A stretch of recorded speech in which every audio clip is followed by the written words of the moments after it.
Dans les pas de Donald Trump, la Corée du Sud pourrait élire son premier président pro-crypto. À l'approche d'une élection présidentielle anticipée en Corée du Sud, un des candidats attire l'attention en mettant au cœur de son programme une politique économique fondée sur la déréglementation des crypto-monnaies et la valorisation des technologies de rupture.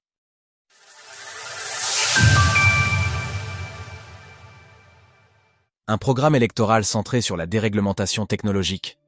La destitution du président Yoon Suk-yeol début avril a plongé la Corée du Sud dans une période d'instabilité politique.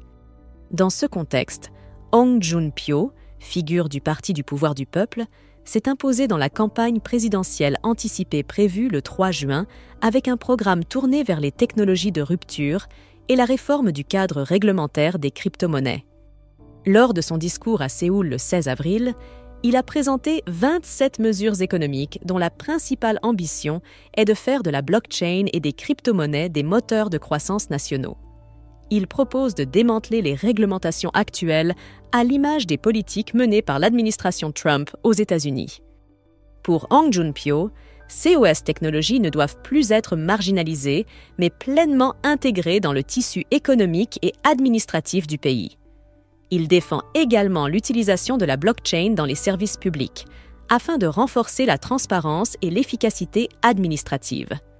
Ce positionnement marque une rupture avec la stratégie actuelle de Séoul, connue pour sa prudence et son encadrement rigoureux du secteur crypto. En 2021 déjà, Hong Joon-pyo s'opposait à la taxation des crypto-monnaies, estimant que cela freinait l'innovation. Aujourd'hui, il défend une approche libérale, misant sur l'essor des technologies numériques pour dynamiser l'économie nationale. Une stratégie économique axée sur les technologies de rupture. Au-delà des crypto-monnaies, le programme de Hong Joon-pyo englobe une vision plus large de modernisation économique.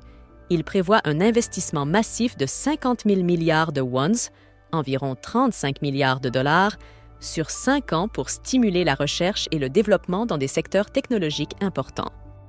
Le programme de Hong Joon-pyo intervient par ailleurs dans un contexte de controverse autour du projet de loi sur les stablecoins, actuellement à l'étude. Ce texte imposerait aux émetteurs sud-coréens d'obtenir une autorisation réglementaire, tout en exemptant les plateformes étrangères comme Tether. Dans l'actualité, OpenAI serait en train de travailler sur un réseau social concurrent de X.